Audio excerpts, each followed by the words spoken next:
Today we'll see one of the type of thread, which is daemon thread. Let's move on with what is daemon thread and all. Yeah, so you would have heard of something like some threads will be running in a lowest priority threads, right? Which is like even if you make the priority of some threads, right, like 10 or some priority which is high priority of some thread, they will not take up that priority. They'll run only in a very low priority, because we are making them to run low with some property actually. So that property is nothing but a daemon property, right? Daemon threads are something which don't actually stop JVM from exiting. Like actually what happens whenever there is a thread running, right? We have seen that if there is an infinite thread running, right, you have seen that it will completely stuck up your JVM, right? It won't allow you to it won't allow that to close, right? So those are normal threads actually, but we have something called daemon threads, right? So daemon threads are something which is a low priority.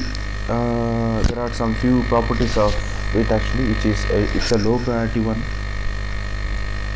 Low priority, or even if you set something, right, it won't be of the high priority, and it doesn't prevent, right, JVM from exiting. Like what is that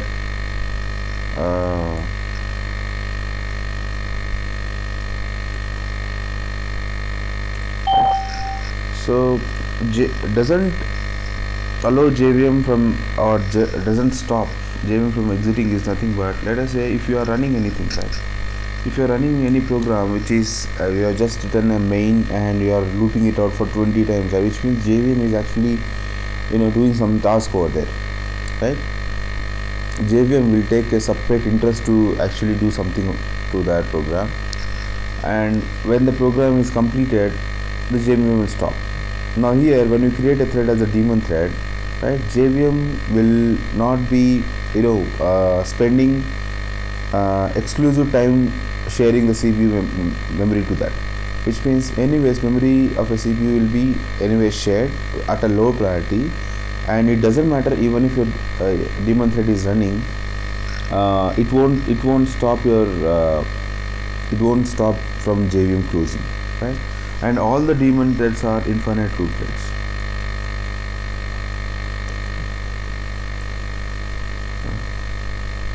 So they are infinite looping threads. And now to give an example, our garbage collector is a daemon thread, right? So whatever you have a garbage collector, which means the garbage collector will start as soon as you start application. So even if you are not doing any tasks, right, your garbage collector will be started. Now as application moves on, right, so let us say you are doing some tasks like clicking on button, like clicking on a profile or something. So what happens is your application will be under garbage collector exposure, right, where your JVM will work more on the tasks you are doing and not how garbage collector is running, right? Garbage collector, whenever it gets CPU time, then what it does is it will try to catch up all the dereferenced objects and it will nullify them, right? And there is no guarantee that if the CPU is filled up with the complete tasks, right, it may happen that your garbage collector is not being triggered so often, right? It will take some time at that time to actually run your garbage collector to come into picture, right? That is what is a daemon thread. And here in manually, how can we make a thread daemon? Is you have a property in thread called set daemon, right? You have a property called set daemon. If you set this any thread to daemon, now you can't see any difference in creating a thread actually. You can't see any difference in creating a thread, right? Everything will be same. All the execution part, everything will be same. But only condition is that before starting your thread, just say that t1, right, dot set daemon. We have a internal method called set daemon here, right? if you set it as a set daemon thread, then the whole thread will become a daemon thread, which is the whole T1, right? The whole thread T1 will become a daemon thread. Fine. And one more thing is, let us say if you are creating any internal threads, right, which is I have a CLS thread, right? If I create multiple threads internal to this thread, which means they will become a daemon threads. Now the tree is like this. Basically, whatever you do, like let us say you have a main thread, and internal to that you have created T1, right, and T2 and T3, right? These are some 3 threads which you have created under main. So the main is nothing but a main class where you actually write some main, right? This is a separate thread again right now. By default, no thread is daemon, right? That is the main thing what you have to know. By default, no thread is main, no thread is daemon, and which means even if you give some priority 2, right, it doesn't matter what priority it is. CPU will actually share the memory based on its priority, but it is not guaranteed in daemon threads, right? Now, so these are main, and internal to that we have created some few threads here. Now let us say we are creating some internal threads to T1A, and we have something called T1B, right? And we have T1C, let us say. And in the same way, let us say we have something called T2A thread, right? T2B thread, and we have something called T2C thread, right? We have different threads here. Now, so we have seen this. If you remember, we have created a main thread, and we have created a CLS thread, and internal to that in CLS thread 2 we called CLS thread 2 in my other thread. Now, if I make this T1 as a daemon thread, right, all the threads which are under this thread will become daemon threads automatically. You don't have to set it separately, because when you are making a mother thread daemon, which means JVM will not give you much interest on actually how it is running, right? Because even if it is running, your JVM will be in a, sometimes your JVM will be in a pause state when a CPU is completely stuck up with a multiple tasks, right? At that time it won't even worry about what is happening here. Now when you make a thread daemon, which means all the internal threads will also become daemon. That's the first condition. And second is, if you want to make any thread daemon, right, you have to make it daemon before starting the thread, right? Once you start the thread, and if you make it as a daemon, right, it won't take it as a daemon thread, right? Because the process execution has already been started, and it came under the supervision of your JVM, right? Then you will not be able to create a daemon thread, right? And basically whenever you are, so when these daemon threads will be closed is the question. So when it will be closed is, so let us say when you actually are done with your task in your application, right? When you close your application, right, that is the time when your daemon threads will be closed. Like let us say you are working on your Eclipse, right? So Eclipse is again an application built on Java, right? Now whatever you are doing internal to this Eclipse, right, there will be a garbage collector will be working on. Like when I go to window, click on some object, new window, something, right?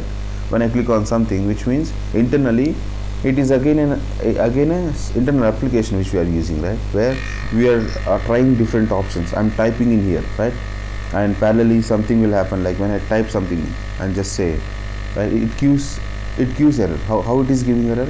Because something is running parallel to my coding. So those are nothing but your parallel threads, right? In those threads there will be one more thread which is garbage collector, right? When you do something like search, if I am going to some navigate to or refactor, click on move, right? When I click on move, some window will open, let us say, right? And when I close that window, it means I am actually dereferencing that object, and that object will be cleared. So who is clearing that? Is a garbage collector, right, which will be running continuously. Now until I close my application, right, that thread will never be closed, right? Because JVM will doesn't wait to daemon thread to actually stop, but your JVM will always wait until your normal thread is closed. If it is not closed, your JVM will be continuously running out, right? So that is what is a daemon thread we have, right? And whenever this daemon thread is terminated, right? Like even if you have a finally call on this daemon, let us say, if you are actually handling your try catch in this daemon, that will never be called, because this will be abruptly closed actually, right? And daemon threads you write to do some task, even if any abrupt stop triggers, right? It won't be any problem to you, right? So that is where we use. And in real time, if you want to use this daemon threads, right? These threads will be used when you actually want to run some parallel process without any stoppage of your main thread, right? That's what is like. That's where you can actually use daemon threads. But basically normally in real times we don't go for daemon threads. But instead of going for daemon threads, right, what we'll do is we'll go and create a thread on a least priority, right? We go and create a thread on least priority, because least priority thread will anyways, your JVM will consider it as a lowest priority one, but our thread will be under supervision of our JVM. That is what we want exactly, right? If anything is happening to my thread, I should be notified, right? So that's how. So when I say I should be notified, right, which means all the logic you are writing the logic to actually notify yourself and all, right? So that is how it works in here. And always your daemon thread's priority will be the lowest. I said it will be always like one priority, right? Like your garbage collector GC, like whenever I say garbage collector, you can also see garbage collector in here. Your GC, this GC is nothing but a garbage collector, right? When you call system.gc, right, which means, so once you are done with this, once you call this GC, which means you are actually triggering your garbage collector. But even if you trigger your garbage collector, immediately it won't execute. It will just take the request.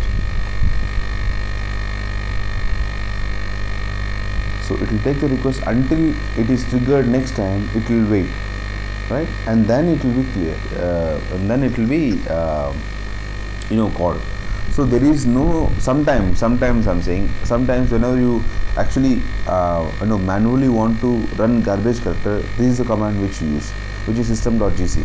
And whenever you use the system.gc, there is no guarantee that the garbage collector will run at that instance of time, right? Because it is a daemon thread, and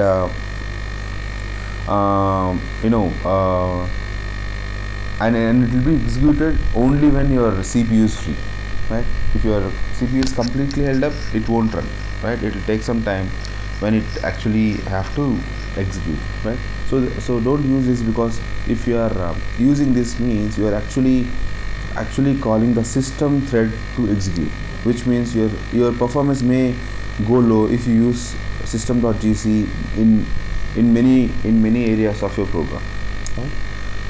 Because you are just exciting your garbage collector thread again, but there is no use because it is not being called immediately, right? So that's how you. And if you feel that something has to be dereferenced once you are done with this, right, you dereference manually and not go for system.gc, right? So that's why in your daemon thread there is no guarantee that it will be execute whatever you are doing. It will be the execution of the process will be executing parallelly, but there is no guarantee that it will be executed for sure, right? And so that is what is a daemon thread. And if you want to set it as a daemon thread, just set as true, so that all your threads will be daemon. But anyways, for the guy who is actually developing this at the end, right, like us, like the developers like us, even if you set daemon or not, you can see that it's a parallel processing, because our CPUs in real time, in our laptop, CPUs will have much memory where it can actually allocate some memory to even for daemon threads. But when it goes to the higher servers, right, where your databases, your file systems, your clouds, right, will be running on server. So there, the complete CPU will be held up. So at that time, maybe when you set your thread as a daemon, it may help CPU in not completely getting an interest on this, right? So that is how we actually make daemon threads, and in real time it's always better to actually get the requirement first, whether you have to make it or not, and then move on with setting a daemon thread, right? So this is what is daemon thread. And once you are done with this daemon thread, like once your daemon thread is completed, let us say you are writing a logic even in daemon thread to stop it, right? Like you are killing your daemon thread manually, right? Then your object will be as it is, right? Until it gets out of this main, your object will be as it is. And once you create a thread and once you get out, if you are killing the thread, again the thread is killed at that time. At that time your object will be dereferenced. Now let us say you are creating this object on some class level, right? And if you want to make it as a not daemon again, if you want to use the same thread in a not daemon mode, right, then you can just say that it's false here, that's it, right? And obviously it will just take care of your not it will make your daemon thread from into a normal thread now. But even if it is a set priority one, it will get out of your daemon thread, right? So that is what is a daemon thread. And basically this daemon thread is used for a lowest priority one, where the garbage collector is a daemon thread. So but it's better to know what is a daemon thread and what is the use of that, and JVM exposure to that, right? Yeah, so that was daemon thread. And let's move on with one more important topic, which is communication or inter-thread communication. Very important, right? Like how do we actually make inter-thread communications in Java, right? Sometimes you may need something like there are two parallel flows running, two execution stuffs running, and you want to get some data from some other thread, right? And you want to show in some other thread, or you are actually processing your one thread based on the result of the other thread, right? All these things can happen, right? Like how do we make an inter-thread communication, right? So before moving into actual inter-thread communication, you have to know something which is again is a deprecated one, but it's worth knowing, that how to join two threads, right? Joining two threads. Now let me just take a presentation here. Joining two threads in a sense, like let me just give you a use case. Like let us say we are let's take a use case of let's take a use case of trading. In trading, you have two parallel main things running, which is something like a buy stocks and the sell stocks, right? So buying will be done parallelly to the sell, because if the buy and sell are in market, then only you can actually do something called trading. You can trade two things, right? Now let us say you have two things, which is buy and sell. So it's a parallel execution. So this is a complete parallel execution, and this is a complete parallel execution at all, right? And under this buy, it's an infinite loop, let us say, where it is accepting all the buy orders and it is accepting all the sell orders, right? And what happens is there will be one thread which will be reading up the buy and reading up the sell and making a trade, right? So now let us say your sell thread is your sell orders, right? Your sell orders, which is stopped here, and now buy orders are going, which is demand is growing here, but the supply got stopped here because there are no sell orders, right? No one is selling your products. Now what happens here? So this is not like encouraged, because so the buy order should grow as parallel to your sell, but it's fine if there are so many buy orders. So what happens to once it grows the complete buy orders, what happens if there are no sell orders? at the market end, all the buy orders which are orphan buy orders, which don't have any trade side, it will be cancelled automatically. But for that, what you are doing is you are actually, intentionally or unintentionally, you are just growing yourself with a with something which is not in use.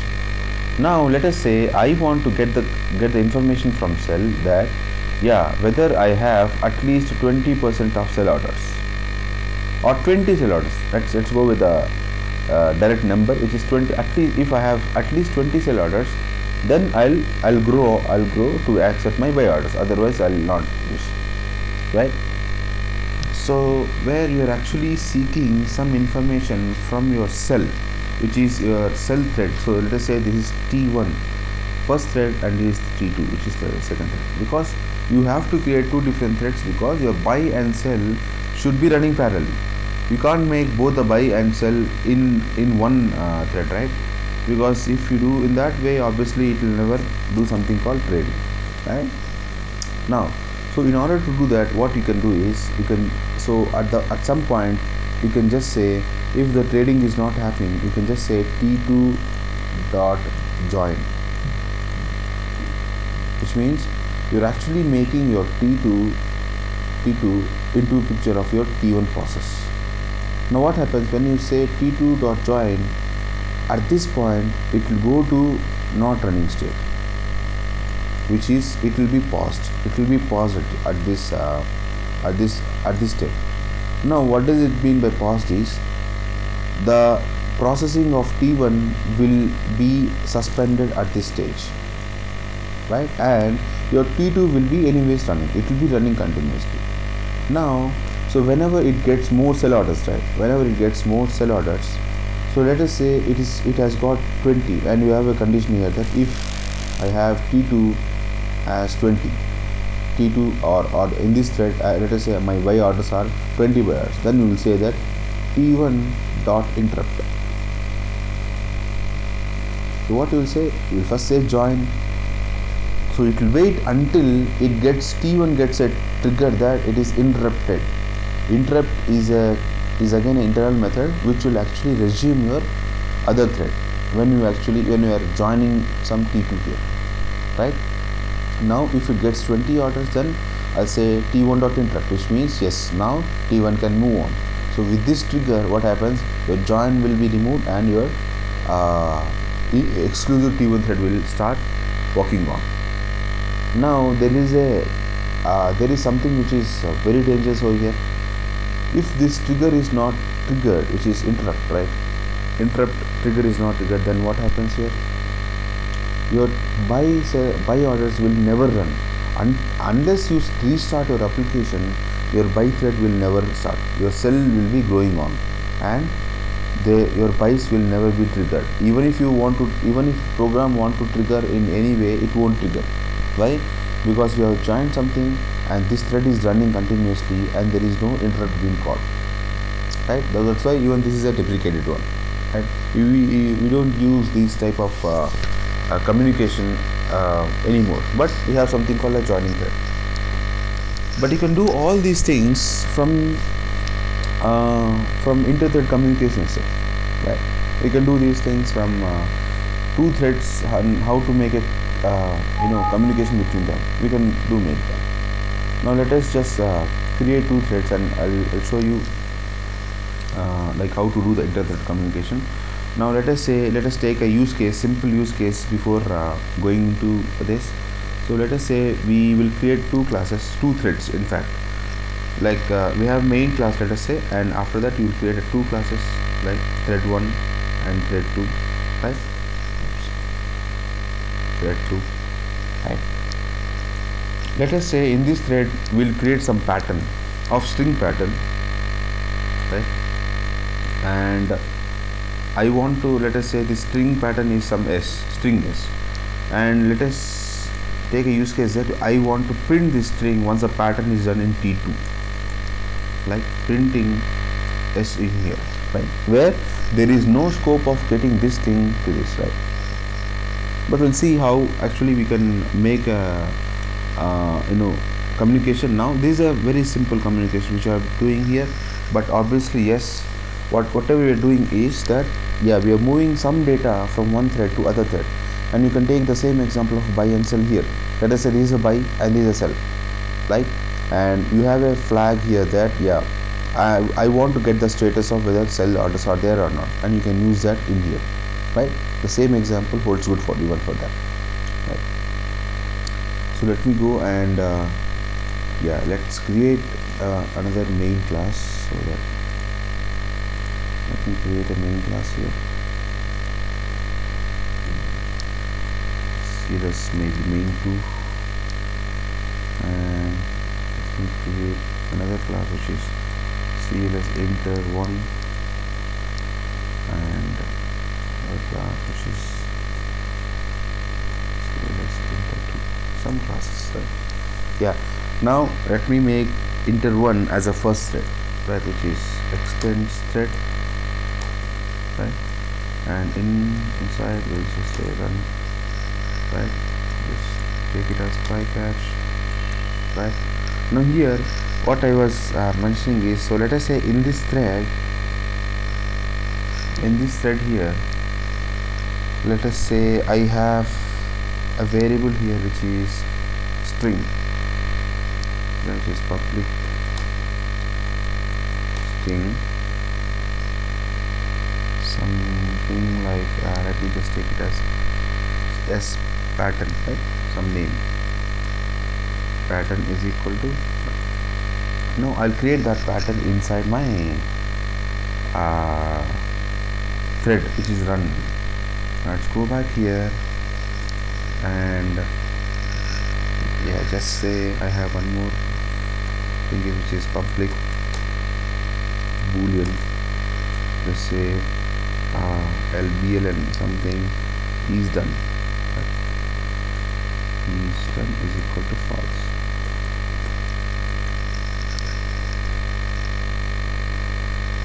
Right, so here we are just taking up whether it is done or not. Yeah, it is not done, it is false. Yeah, now let's go back and just say some for loop here, right? And I want to run this for loop for maybe 20 times, right, iteration. And inside what I'll do, I'll create a pattern. So I'll take s pattern is equal to s pattern plus, right, I'll append my number here which is I, right? I'll just try to append something here, and I'll just say I here, and I'll append my some hyphen here, or let's say hyphen. So every time your loop runs, something will be appended to here. First thing, when it comes to first loop, there is nothing in this pattern, and yeah, your I will be added which is 0 and hyphen. Again the next loop I which is 0 hyphen 1, next loop, yeah, so we'll create a sum pattern. So now let us just give some sleep here, thread dot sleep of some 100 milliseconds, right? Just take it as 400 milliseconds, right? And yeah, so once this is done, what I'll do, I'll just say lbln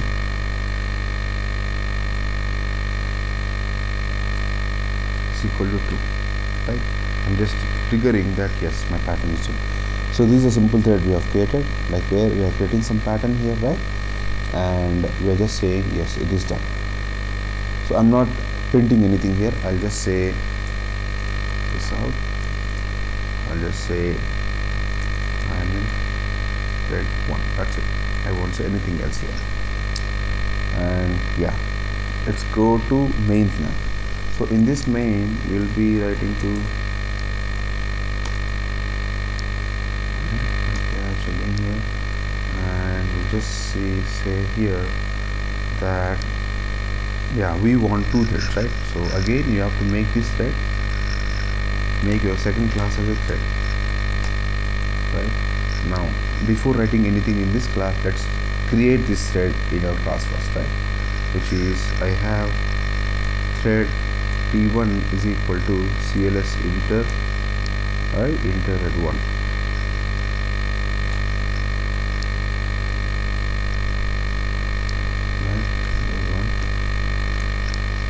then yeah, I'll take one more thread, which is t2 is equal to new CLS inter of 2, right? You have two threads here. Now let us say I want to start t1 dot start, right? t1 dot start here. Now now when I say t1 dot start, right, which means my this will be started up. Now before starting my t2, right, before starting my t2, I have to do something like where I can get the data of here. So now you have to link you have to do something to interthread 2, which is thread 2 class, where I can actually get the parameters or different things from printer 1. Now how to do that is, so let us say you are creating a separate, so this in this t1 let us create in this way, which is first let's go back and click create or interthread 2, right? So let me just run. You have a run method here, right, where you're just making your try catch, right? You can write your own logic for interthread communication. I'm just giving one simple support program for you, right? And in this, let us say I have my variable of CLS inter 1, where let me just take it as LOBJ CLS inter 1, right? It's a object of this, let us say, is equal to null. So initially it is nothing, right? And I'll create a constructor here, which is I'll create a constructor where it will accept my, I have only one constructor here, let us say it will accept AOBJ, right? So this is my constructor with the same name, and I'm accepting only the arguments of type some other class. It is allowed, right? Now once I call my constructor, I'll just say LOBJ, I'll assign it to this variable, I'm assigning this object is equal to AOBJ, right? So whenever it is creating an object, whenever we are creating an object of CLS interthread 2, so we can create only in one way, which is it has to give a current instance of CLS inter 1.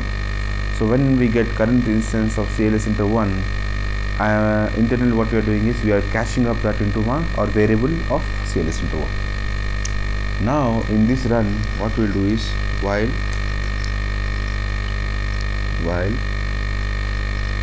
LOBJ CLS inter 1 dot LBLN is not false, is false, do something, right? Just say, so just say I'm in sys out I'm in thread 2,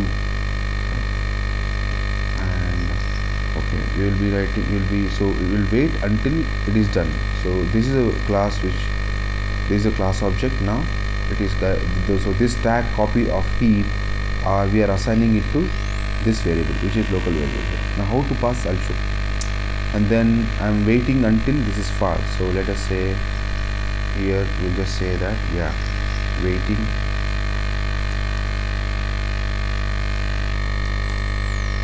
for pattern to complete. So it will just it will be running continuously, and now once this is done, we'll say sys out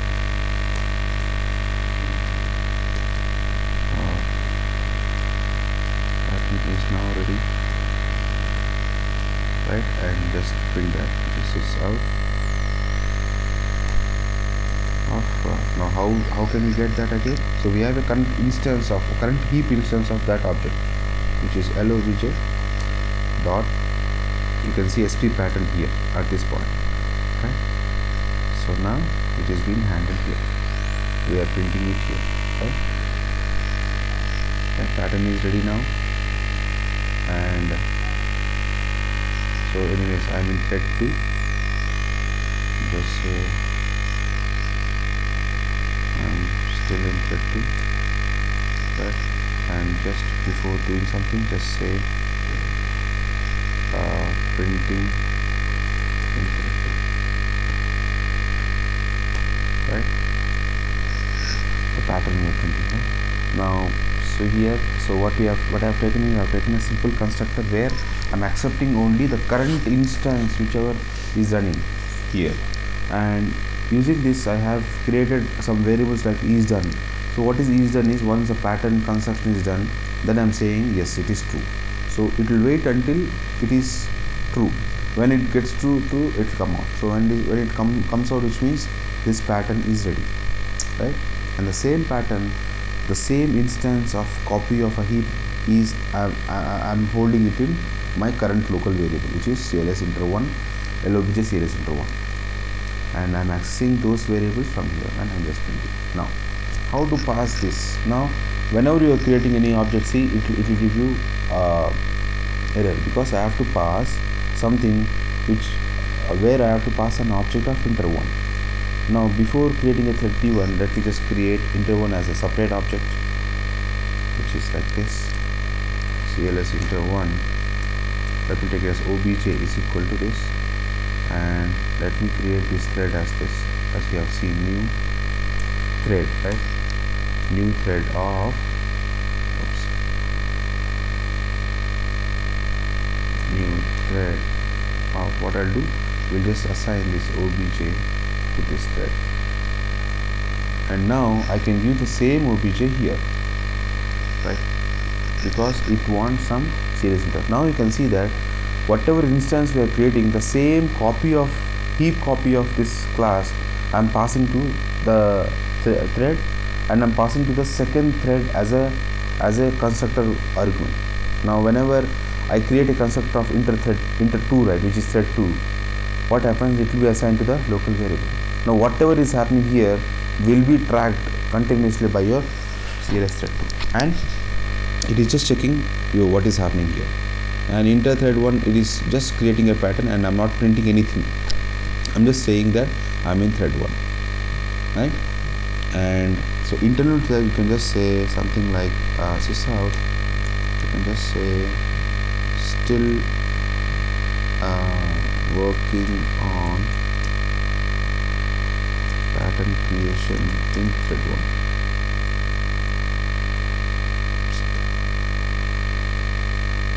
In thread 1. And just something where you can actually see this side, something here, and yeah. So we have started my thread t1, and let us start your thread t2, which is t2.start. Right? Start again. So we have created two threads, and we are trying to make some communication in between two threads. Right? Now let me just run this.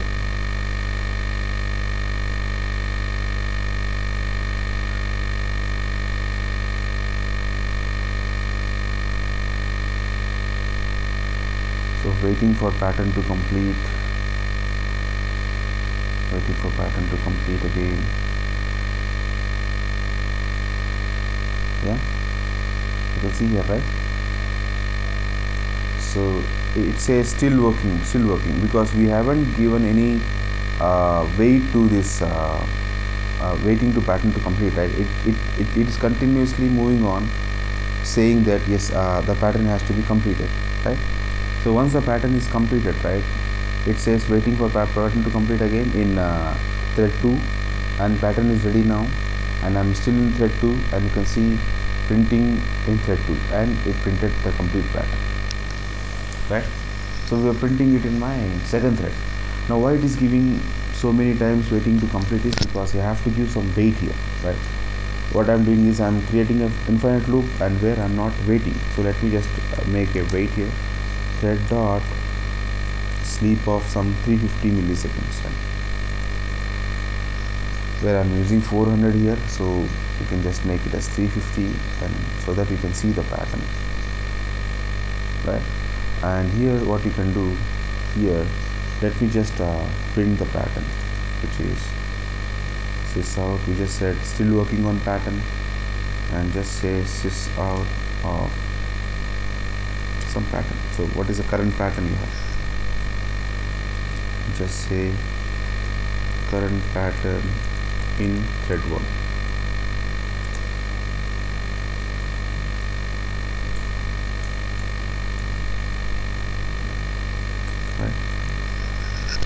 we just did this, and yeah, let me just run this. I run this. You can see here. See the pattern, the current pattern, whatever is the pattern is there in thread 1 is printing it. Now the complete pattern is printed at thread 2. You can see print in thread 2, printing in thread 2 the complete pattern. Now here I've shown you this pattern where your thread 1 is actually printing this, right? You can see current pattern thread 1 and looping it out, current pattern thread 1, and you can see still working on pattern, right? So once the complete thing is done, I am getting that pattern in my thread 2, right? So now this is how you actually communicate between two threads, and this is a common way how actually you can communicate between two threads. By the way, we have seen this communication using our own logic. So we have seen this with our own logic. You can also use something called pipe systems. Actually, in threads you have something called pipes, right? It is something like it is a bridge between two threads, right? You can actually use this pipe to give data from one thread and get data from other thread, right? Where you will be running your pipe thread. So the pipe thread is nothing but, let me just use this pipe thread here, right? Which is, let me just we have something called pipe input and pipe output, right? Sorry. So this pipe input and pipe output streams are nothing but your communication IO communication threads, where you have to maintain the single instance of your pipe in between two different programs, right? It can be your main thread, or it can be your input or output stream threads, right? You should use the same things in here. Like how we can use them is, I'll show you this pipe thread tomorrow, right? Because we have to write all the classes again using the pipe thread itself. Because this pipe input, what we'll do is, so we'll pass this pipe input to this class, right? So whenever we pass this pipe input stream, right, we have something called pipe input stream and pipe output stream, right? Pipe input stream and pipe output stream, right? So input stream, so what we are doing is, so we'll just accept all the messages whatever we have in here, all the messages, and we'll be showing those messages in here. Now what we are doing is, we are using a common IO stream, which is pipe input and output, and we'll be sending this input stream to first class, and we'll be sending the output stream to second class, right? And when we actually run the threads, right, so what happens is, whatever you push to this input stream will be served to the output stream parallel, right? And obviously we'll be generating that input and output streams between your CLS inter and CLS input parallel, right? So we'll see how to actually do that intercommunication again between pipes. But anyways, this pipe system is again a heavy intercommunication actually, because whenever you use input stream and output stream these, right, it will create a separate channel between two threads again until you read your input or output stream, right? Your thread will stop for some time. Anyways, it won't stop forever, right? Where your pipes are some heavier process where you can actually do some communication in between those two. So as of now, what we have seen is, we have seen something where you have written a logic, right, where you can read something from one thread to other thread, right? This does the same thing. What your pipe API does is, when you pass the pipe that to inter one, we will be feeding everything to one stream, which is piped, let us say, input stream, right? Sorry, piped output stream. Now once the stream is parallelly including those objects, it will directly will be reading from into that loop, where we'll be taking out all those objects, and we'll be doing something, right? Like buy sell, let us say, all your buys are, we are including all buys. So when it comes to sell, it is excluding or it is extracting all the buys, trading some, doing some matching, and then it is trading, right? It can happen, right? So even using your pipe systems, we can actually do some inter-thread communication. We'll see how to actually do that, the pipe systems, because we are not done. We are not done with your file systems, right? So that's why I'm just waiting to complete the file systems, and we'll come back to pipe thing here. Then you'll understand what is a pipe output streams and all, right? Or so as our next topic is file system, so I'll just create a program for you using a pipe system, how to do the inter-thread communication, right? And streaming, just go through whatever I'm writing like a stream, and when we actually come to file systems, where I'll be explaining complete thing on byte stream, then you'll understand why I'm using different hierarchy of my streams, right? Which comes under java.io, right? So that is how we do inter-thread communications in between this, and in real time you will be using these things very often, right? Very often when you are actually designing some business logic for some, if you are working for some utilities or banking or financial, right, financial trading products, right, you will be having this inter-thread communication more often. You will be using this, right, for create some common logic between the threads, right? You need different data from each and every thread and keep it in one place and do some business logic and apply it to the market, right? We'll be doing that things in here, right? So any doubts till here, anyone?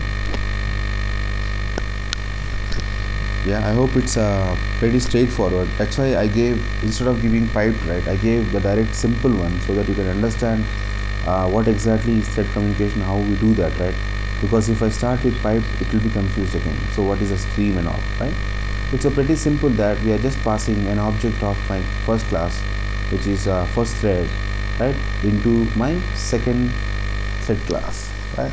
And I'm doing all the thing, whatever it is doing, I'm just tracking this. You can see here, I'm just tracking, waiting for pattern to complete. So which means I'm just waiting until this pattern is completed. Now you can see that I'm actually monitoring this thread one, and once it is done, then I'm doing something called printing.